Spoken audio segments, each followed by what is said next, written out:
Hi guys, welcome back to our channel, and in today's video we are going to solve yet another lead code problem. And prior to that, I would suggest you to subscribe our channel so that you do not miss our next video and get the notification right away. So in this particular video, we are going to solve count number of maximum bitwise or subsets problem, which is 2044th problem of lead code. And before jumping into this problem, I would suggest you to watch our previous videos on subsets, and I will add the link of these videos in the description of this video. So I am assuming that you have already watched our previous subset videos, and let's jump into the problem right away. So guys, let's discuss the problem statement first. So we are given an integer array nums, and we need to find maximum possible bitwise OR of a subset nums and return the number of different non-empty subsets with the maximum bitwise OR. So let me quickly explain the problem statement. Suppose you have an array 1, 4, 3, and what if I write all the subsets of this array? Let me write those.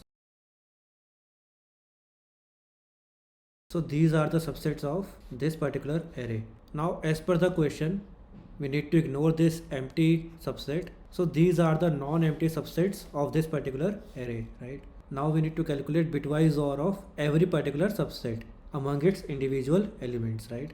So it is a single element, its bitwise OR will be 1, its bitwise OR will be 4, its bitwise OR will be 3, its bitwise OR will be 5, its bitwise OR will be 3, its bitwise OR will be 7, and its bitwise OR will be 7 again. We will look into how we are calculating the bitwise OR, but for this particular moment, let us assume that we have computed the bitwise OR of every single subset out there, right? So for example, this 7 is the result of bitwise OR of 1, 4 and 3, right? The question says, now look for the subset having maximum OR value, and in our case it is 7. And how many times this maximum OR value occurs? In our case it occurs 2 times, here and here. So our answer will be 2. So let me quickly revise what the question says. Get all the non-empty subsets, perform bitwise OR for every single subset, return the count of subsets having the maximum OR value, right? So let us quickly understand the problem with another example. Suppose we have an array 247. What are all the non-empty subsets of 247? What are the bitwise OR of these particular subsets? So I have written the bitwise OR of every single subset. Now what is the maximum value in these bitwise ORs? It is 7. And how many subsets are having this particular value? 4. 1, 2, 3, 4. So our answer will be 4 in this case, right? So I hope you have now understood the problem statement. Now let's do a quick refresher on what are bitwise OR.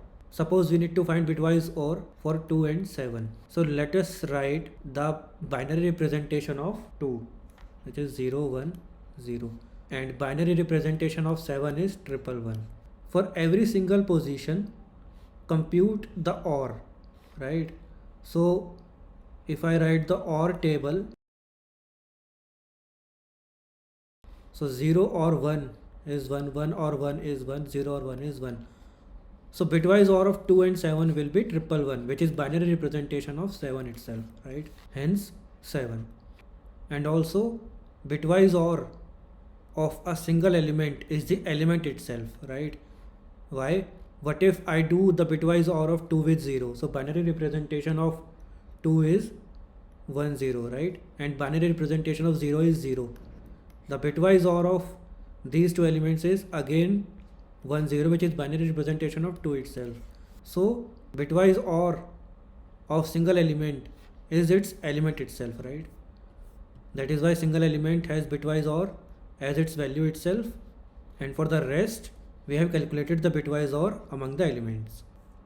So guys, let us consider an example 1, 4, 3. So there are two approaches to solve this problem, right? One, compute all the subsets.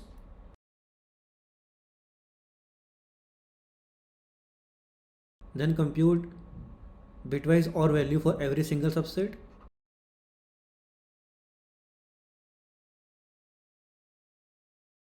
Then return the count of subsets with maximum OR value. This is the first approach, right? But we can do better, right? And the second approach can be compute bitwise OR values along the way of computing all the subsets.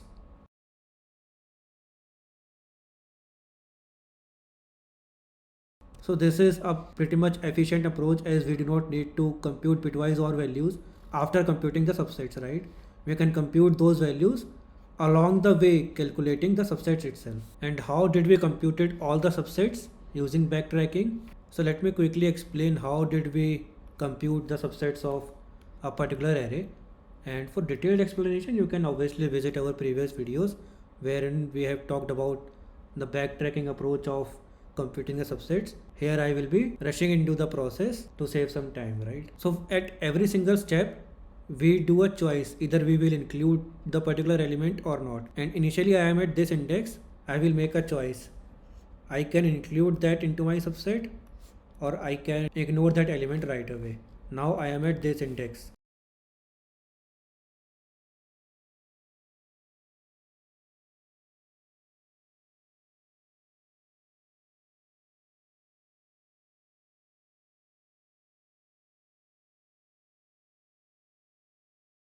So these are the 8 subsets of this particular array. If you want to understand the procedure in a bit more detail, you can watch our previous videos of computing subsets, and I will add the link into the description as well.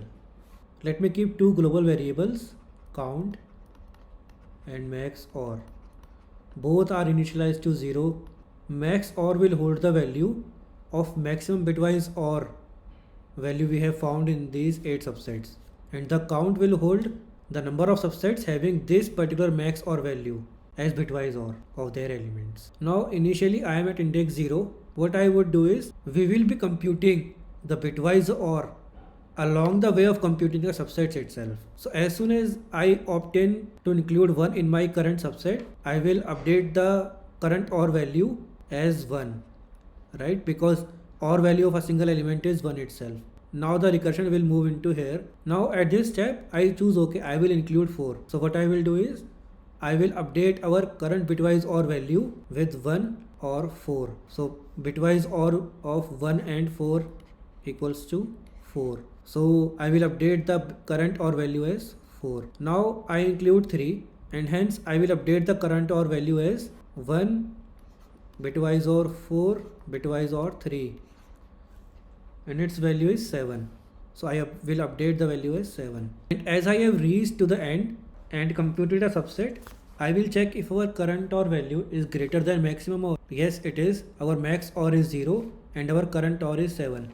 So I will update the max OR to 7 and reset the count to 1. Now the control will be here, and in this step, as I have not included the 3, my current OR value will be 4.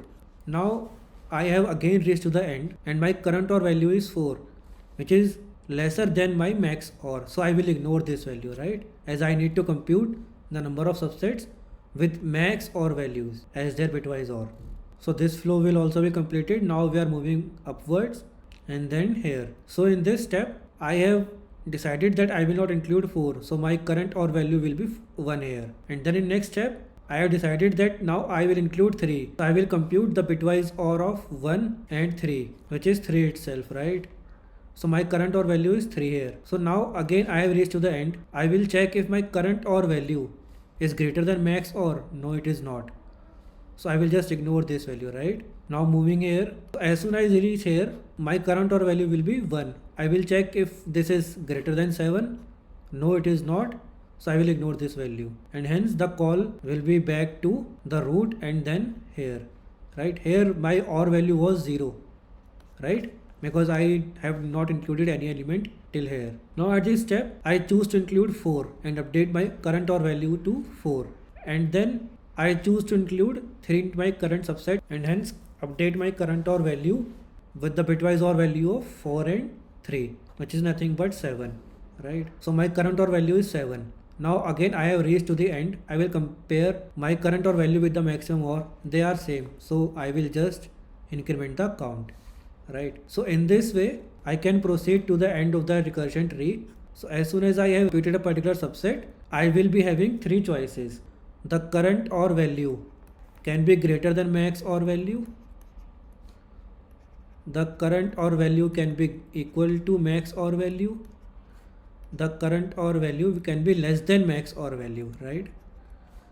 If current or value is greater than max or value, I will update the max or value and reset the counter to 1.